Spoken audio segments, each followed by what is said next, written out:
Alright, so in this video we're checking out the AVIONRC IKON 2.5. So this is a 2.5 inch prop micro quad with the DJI O3 air unit.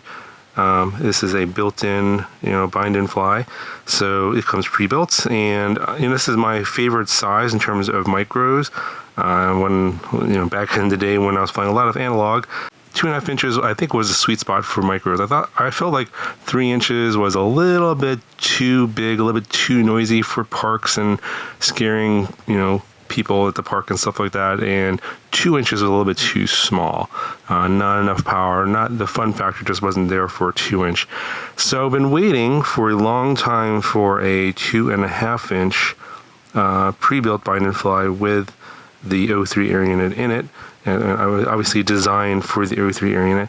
And I built this custom one in a previous video about 6 months ago or so. I made a whole video about this one, and it has a lot of drawbacks because this frame is not intended for the O3 air unit. So I had to do a lot of modifications to get the camera to fit and the air unit, etc. Ultimately, I just told people, don't bother building this yourself unless you really, really desperately want a 2.5 inch. And I told people to wait. And now that the waiting is over, we now have something here. So this is a company that I have not done any reviews for before today. They were called, I believe, AVIONRC or something like that. Before they changed their name to AVIONRC, or maybe they were called Avant Quads, I think. Sorry, I honestly, there's a lot of small companies that pop up and then they kind of disappear and you never hear from them again. Let's go back to all my videos from several years ago, and you'll see all these little companies pop up, and you'll see the products, and then they'll make a few products for a few months or a year, maybe 2 years, and then they disappear. Hopefully that's not the case for this company. This company does use off-the-shelf parts. They do design their own frames, but they use off-the-shelf parts like this Brother Hobby motor here. This is a 1404 4600 kV motor.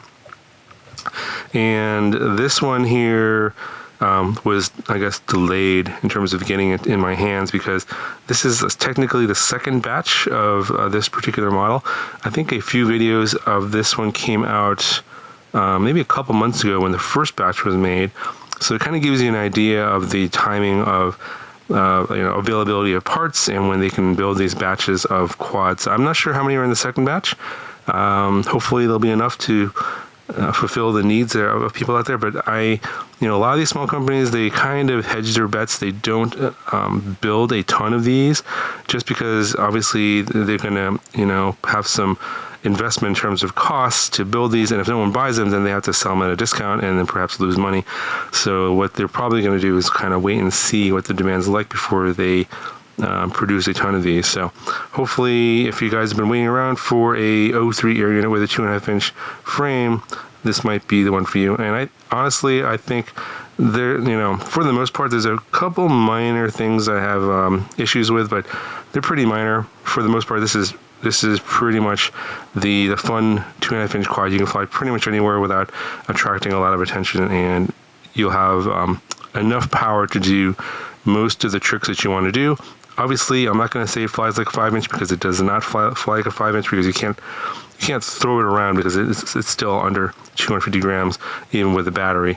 But it has that fun factor and a lot more power than a 2 inch, but not quite as noisy and dangerous as a 3 inch or a 3.5 inch. So for me, this is kind of the size that I've been looking for. So they did send me a spare frame. I want to show that to you here very quickly. These are not available yet. Typically, they'll wait for the bind and flies to sell a little bit more before they make the frames available. So if you were looking for a link for this, check back later. I will add that when they announce that these are available. But I asked them to send me a bare frame so I could show you the kind of what's basically involved in the frame here. So you have a little bit over 3 millimeter bottom plate here. It's a single plate. It's like 3.1 millimeters, and then the top plate's about 1.5 millimeters. And you have standoffs that go, I'll show you that on the built one here, but they go in the front here, there's a section right over here, and then in the back, and then you have your section here for your all-in-one flight controller. In this case, they're using a whoop style, but you can also fit the 20x20s in here as well if you want, but you'll notice that there's not room for more than one board because where the standoff height, I think, is like 20 millimeters, and or at least like 22 millimeters. So you can see the standoff height there. So there's not enough space there for that and the O3 air unit unless you strip it down. 3 holes, M2 holes for your motors, and they did not send me the arm bumpers. So these are the little arm bumpers that go on the end of the arms that protect that carbon in case you crash, and also protects the motor. That they did not send. They just send the other ones. So they have this part here for the front. They already installed the standoffs. These are M2 standoffs here for the front here, and then you have a little bumper here, piece for the front, and also the antenna holder in the back. That's this piece right there. That corresponds to this bumper here in the front. That's this piece right here. Protects the carbon here, so you can crash into this part here. Protects the camera and the frame, and then you have the camera mount with the M2 standoff in here, and then you have the antenna mount in the back here. Also M2 standoffs here, and then there is also one M2 standoff here that is holding the this is the capacitor, and there's a little 3D print there as well, which they didn't include in the frame kit that I got, that will hold the capacitor for this particular all-in-one flight controller. I don't remember the name of this one. I think that the first batch came with an F7 flight controller, and this one is an F405 based flight controller, so they kind of tweaked the specs a little bit. Not sure if it's going to make that much of a difference between F7 and F405 for something like this. It should be fine. The other thing they changed was the prop. They went to the Avon Emax prop here, the 2.5 inch. I think previously there was a 4-bladed HQ prop, so it has some slightly different flight characteristics. I personally like this prop here, but I don't think it's the best prop for this motor in terms of this width here. So you can see that the edge of the motor, which is kind of square, it's hitting the prop there because it kind of curves down, as you can see, and it actually bends the prop right here. It's really hard to see on video, but basically at this point on the prop, it's actually being kind of marred by the motor. And I'm not really sure if you can see that. And so like motors start, look on this one here, so this is a 1203 motor with this same prop. You can kind of see how the prop kind of comes down, and it's going to overhang that motor bell right there. That's just kind of the nature of this prop. And you can see here on this one, this is a 1203. Less of this prop is being blocked by the motor, whereas when you go to the 1404 size, more the blade of the prop is being blocked by the motor. So it does have an effect on the flight characteristics. I will talk about that a little bit later in the video. Anyway, going back to the frame, very strong carbon here. I tried to do the bending and all this kind of stuff. At a little over 3 millimeters thick, at this size and weight under 250 grams, you're going to need a really, really bad crash to break an arm. So I'm okay with them going with a non-replaceable arm design, because I think that the way this is designed, this is going to be very difficult to break in a crash. You're going to need a really, really bad crash to break an arm. And if you do happen to break this frame, I imagine that a lot of other stuff is going to break inside, like the O3 air unit or the flight controller, probably before you break an arm. So I think this is a very tough frame for those of you that were looking for a very sort of tankish type of a micro build for a 2.5 inch. I think this one definitely qualifies. I think instead of an M2 standoff here in the front, I think an M3 standoff would have been a little bit better, just in case of most of the time you're going to be crashing into something like typically like a tree or a pole or something like that. So having a stronger standoff here in the front might make a bigger difference. And in terms of the I guess the vibration dampening, it is TPU. 3D printed TPU. The camera is not directly isolated from the frame. The only thing that's isolating the camera from the frame itself is the TPU, and it is a not super stiff TPU.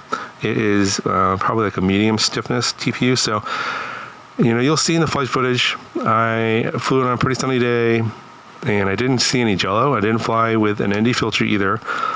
It seems to be okay. I mean, yeah, I'm always very critical about the camera mount, especially on the O3 system, because any kind of vibrations that get through to the camera will mess up the gyro data and will also introduce jello and can cause other problems. But in this case, I didn't really see anything. Now, if you guys see something, let me know. I'm going to link both the goggle DVR footage and the stabilized gyro flow footage as well. I'll link those all down in the video description. Check. So if you want to see the different versions of this flight and compare them, you can go down to the video description and see those. But yeah, for the rest of the frame parts, this was the battery strap. I switched mine out because this is too long for the batteries I used. I'll explain why. You get these M1.6 inch screws and spacers here for mounting the O3 air unit, and that corresponds to this part right here, and that allows a little spacer for the battery strap to go through, and also mounts the O3 air unit there. But you can see, as I mentioned before, not a lot of space there between the O3 air unit and the flight controller. So if you're going to go with a 20x20 stack, it's got to be on one of those all-in-one boards, or you're going to have to go with a taller standoff. Replace all those to get a full stack in there, because the O3 air unit goes in here, and I think this is the best place for it versus putting it at the back, because it gives it the best balance overall. You put the battery there, the O3 is the heaviest part of the O3 air unit, you know, and then you have the camera and the antenna that is kind of balancing the front and the back. So this gives it the best flight characteristics in terms of balance, because if you put the O3 air unit in the back, it's just going to feel like kind of back heavy, and so I feel like this is the best place in terms of a micro, in terms of where to put it. So I really don't have any complaints about how they did that. And then you can also see here, in terms of the cable, they didn't go with a shorter cable, which I would have preferred. I think that's an extra cost, but they just wrapped it around the standoff there, so you can see it kind of goes around like in a spiral. Kind of cool. It's better than, like, you know, sometimes they'll just kind of wrap it up inside and then use zip tie to hold it together. Neat little way of wrapping it up. And then you know, another way that vibrations can get through is from this cable into the back of the camera, but it seems like that the tension is right or whatever, or it's not touching the carbon. It seems like that not much vibration is getting through. Now the pitch tune in this one is really, really good, so there really weren't any like weird things going on, like oscillations or vibrations from the props. I imagine, though, that if you do have a bad crash, you bend a prop or something, or maybe or a motor, or like a motor bell, for example, if you get a lot more extra vibrations into the front part of this frame here, this ultimately will probably produce some jello, because there's only so much that this TPU can do in terms of isolating the camera. And it is very much isolated in terms of, like, the only parts it's touching are the sides there and the screw that's holding it in to maintain that angle, but otherwise it isn't touching any other part of the frame. So you know, again, when you crash and you have a bent prop, bent motor, and you have a lot more vibrations, you know, all bets are off at that point, and you're probably going to get some jello in the O3 air unit, at which point you're going to want to have some sort of repairs done to address that problem. Anyway, just for the rest of the frame stuff here, it's, you know, standard M2 screws, different sizes for your stack. Got some screws for your motor, the props. All right, so here's how much it weighs. So no battery, 138 grams, so pretty decent weight for the components and the 1404 motors. I mainly flew it on this Force 650 from G&B. I'll link that in the video description. This will give you a pretty solid 3.5 to 4 minutes of flight time. And that is coming in together at just about 208 grams. The other battery that I tried was the 4S850 G&B, so slightly more capacity. And here we're coming in at 225 grams, so still 25 grams under the 250 gram limit, so no registration required. And when you go with the larger 850, you get a little bit more flight time, probably closer to 5 minutes. Again, it depends on flight conditions and how aggressively you're flying. You could stretch it out to perhaps as much as 5.5 minutes or 6 if you were just kind of cruising around. And at this extra weight, even though it doesn't seem like a lot, it does make a difference in terms of how much you can throw the quad around. The power curve on this motor and this prop is pretty interesting. So as I said earlier, a lot of the blade of this 2.5-inch prop is getting kind of blocked by the motor. So at the lower RPM, so when you're on the lower end of the throttle, it just feel a little bit underpowered. It doesn't feel as responsive as it could be, but then as you increase your throttle to above 25%, in that band between like say 25 to 50%, there's a pretty big jump in available power. And of course, your maximum power is going to be above 50%, and up, like, around the 75% range. That's where you're going to get your maximum amount of power, maximum RPMs on the prop spinning, and that's where all your power is going to come from. So, because it's, this is overall a bit heavier than, what I would typically would like for a 2.5-inch, you're going to have a little bit of less responsiveness in the lower end of the throttle. Maybe it doesn't matter to you. For me, it kind of matters a bit if you're trying to fly kind of slow and be a little bit more precise. I think in that case, probably if you're going to be flying mostly like that, you're going to probably want to move to something like a Cinewhoop. And there's a lot of options in the 2-inch and 2.5-inch range for that. But if you're mainly trying to fly this for fun, a lot of freestyle and like flying fast, and you're going to be in the 50% to 75% throttle range, then it's not going to matter. You're not going to notice it at all. You're going to be flying nice and fast, plenty of power available, doing all kinds of tricks. It's just that if you want to fly like really slow, if you want to do like sort of close proximity flying at like slower speeds, then that under the 25% throttle range does feel a bit sort of mushy and unresponsive because of the fact that the motor is so wide and a lot of the prop is being blocked, so you don't get that power until the prop is spinning at a much higher speed. Anyway, one final look at the frame and the design overall.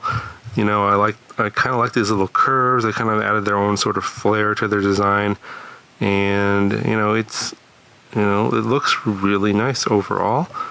I don't think that, honestly, like, I don't really feel like it add much more to the design other than maybe a slightly different, addition here to the front, maybe an M3 standoff instead of M2 for the camera mounting area. I'm kind of nitpicking there, but for a 2.5-inch micro that's pre-built, and as far as I know, there aren't very many of them out there with the O3 air unit. And if I'm mistaken on that one, let me know in the comments below if I missed anything out there. As far as I know, there aren't other models that I know about. And I know there's a lot of Cinewhoop models out there, so if you're going to mention a Cinewhoop model, I'm not interested in those because I already know that I've already reviewed some of those, in fact, already. But for a non-Cinewhoop 2.5-inch micro with the O3 air unit built in, pre-built, let me know if you know of other options out there on the market. I'm really curious because I will definitely try and pick one of those up. And for those of you that are wondering, it does come in Express LRS receiver versions and Crossfire. So this one does not have a receiver on there. So I just flew with the DJI RC2. Flew fine with that, as you can see in the flight footage I'm showing you. But yeah, if you were wondering, Express LRS and TBS Crossfire Nano receiver is available as well for this one. So definitely check it out. Link in the video description. And that'll do it for this video. I'll talk to you guys in the next one.